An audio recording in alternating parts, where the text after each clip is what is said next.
Hey, my name is Brent here on Cloudy with the Chance of Meeples. Today on the channel, we're going to be taking a look at a card game in which you will be playing cards and trying to gain the most honor by defeating some of the most iconic as well as most obscure characters from the Bible. This is a take that style game, and typically I do not like take that style games. So, what are my thoughts on Bible Brawl? Has this changed my opinion? Let's find out. First, cue the thunder.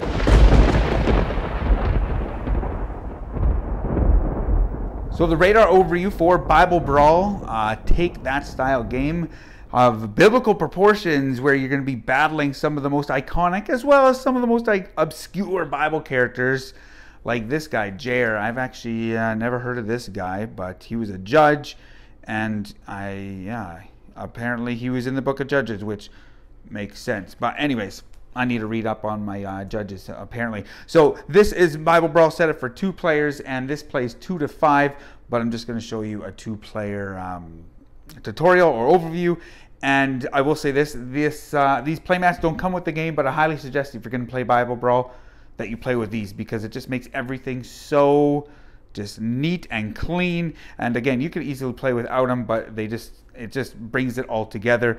Also, production quality on these, the cards are great, as well as these tokens are really cool because, well, they're not cardboard, and they could easily have been cardboard, but they decided, you know what, we're going to make them wooden tokens. So really cool. I like the box as well.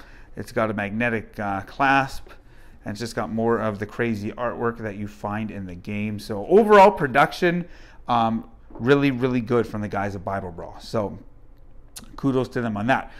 How do you play this game? Well, you're going to be playing to a certain amount of predetermined honor points. So if you want a longer game, you can play to 25. If you want a shorter game, you can play to 15, 20, 30, really long game, well, however you want it.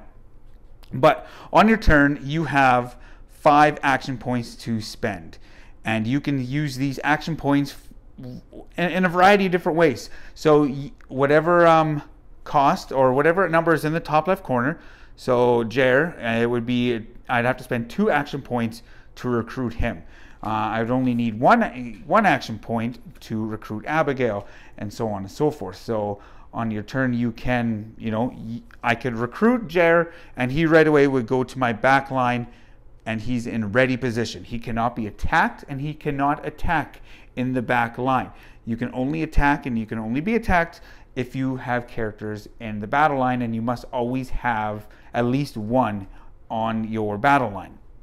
So I could, recruit Jair for 2 action points, and then I would reveal a 4th one. So you always have 4 recruitment cards, as well as I could also use some of my AP to purchase one of these cards from the market. So there's a couple different kinds of cards. You have locations, which are red, and this you would then, recruit, or you wouldn't recruit, you'd purchase this one, it would go into your pouch, and then on a future turn you could play it.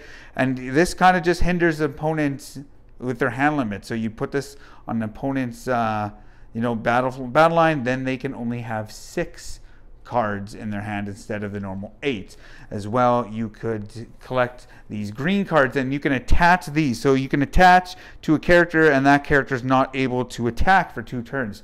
So if you have someone that's really beating your guys up, and you don't want them to attack, you can stall them out and attach that to different cards. And then the blue cards are one-time use. In this case, in the new moon, it will cost you 2 action points to purchase, and then after winning a brawl, a character defeated is worth an extra honor, so that can help you reach that predetermined goal that much quicker. So you can spend action points on recruiting, you can spend action points on picking up just different action cards. You can also, if you don't like any of these cards, you can spend 3 action points to clear that and get a set of new 4. But the most time you're going to be using your action points is to do the brawl itself. So I will also say at the start of your turn, you can, you always start with a hand of 5 cards that you start the game drafting, as well as 2 action cards. So you have 5 characters. You can spend 1 action point to put a character into your back line face down. So they are ready for battle, but you're not revealing who they are. So the main thing is you're going to be using action points to do brawls itself. So if I look at David, he would cost 3 action points to activate. His attack is 6, his defense is 7, and then he also is a +3 attack and a +3 defense when attacking and defending against giants, which makes sense. So in this case, I could activate David. He has an attack of 6, and I could go after Saf. Well, in this case, I couldn't because Saf has a defense of 10, and my attack would only be 9. So I couldn't attack him, but I could attack this lion, which is also fitting that David's attacking lions. His lion's attack is 4. So at that point, I would defeat the lion. I would put it in my honor section. That player would have a chance to play a card that would potentially be able to stop that. If they don't have a card that can stop that, then they lose that character. This would go into my honor pile, and then David would rotate a quarter turn, showing that he is exhausted, and his defense now is only a 6 because you lose 1 defense after you attack. So that would be 3 of my action points, and then at that point I could, maybe recruit Abigail or recruit Jonah or what have you, and that's kind of how you battle.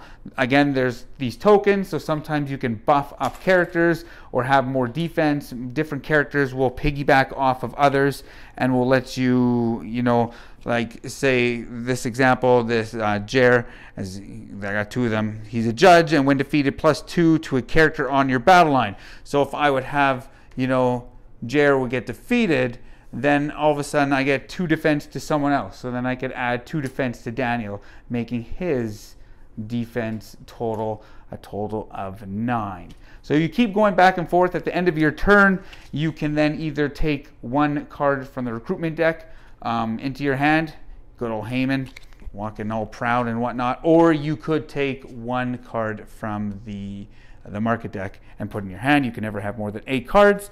And then, you could just keep going. If you're playing more than a 2-player, you just look around the table at different players, who they have on battle lines and this and that. And so that's how you play Battle Brawl. I just want to highlight some of the cards. I think the artwork's pretty goofy and, taking a very serious subject in some of these accounts of history and making them just a little bit...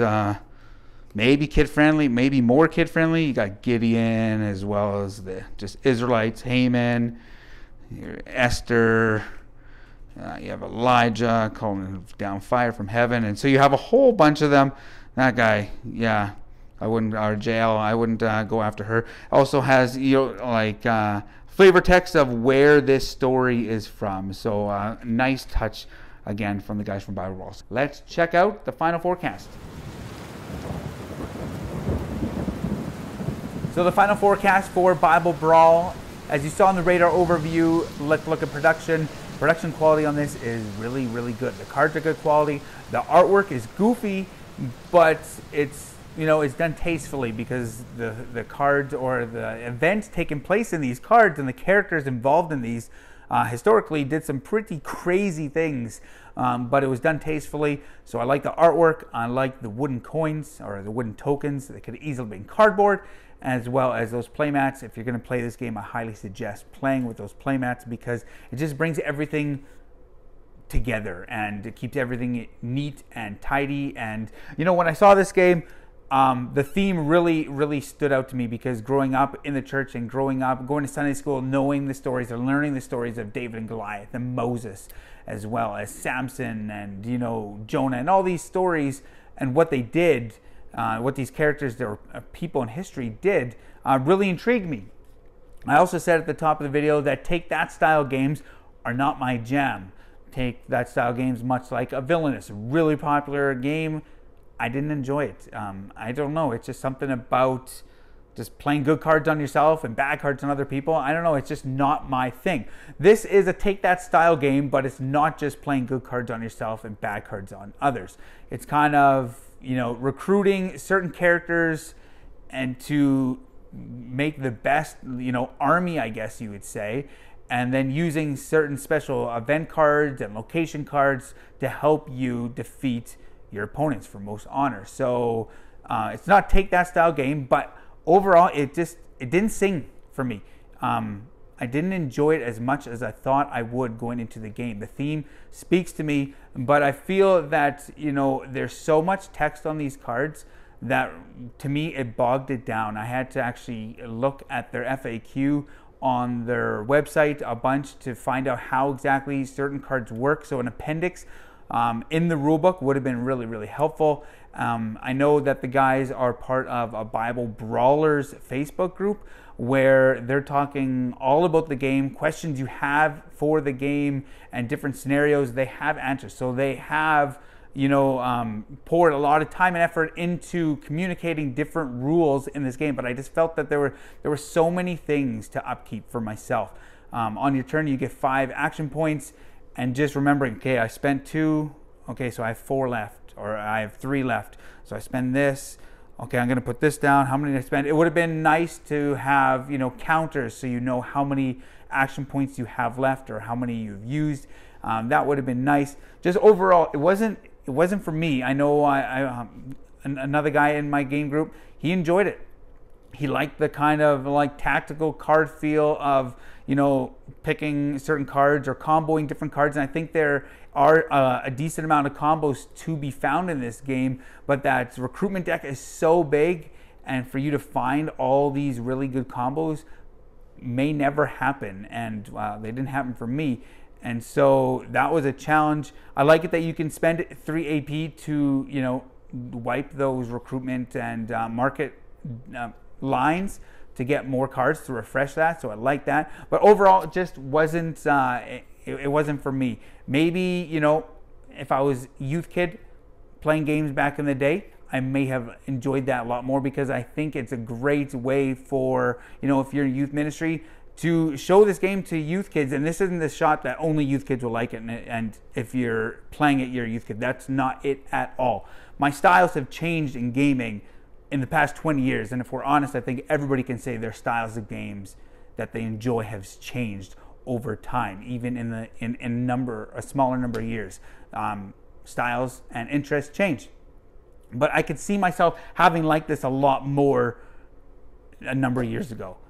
But yes, Bible Brawl definitely wasn't for me. Not a bad game, but just not for me. I'm going to give it a 60% Chance of Meeples. So if you want more information, check out the guys at Bible Brawl. They would love your support. My name is Brent. Check us out on Facebook, Cloudy with a Chance of Meeples. Remember, grab your umbrella. The forecast is cloudy with a chance of meeples.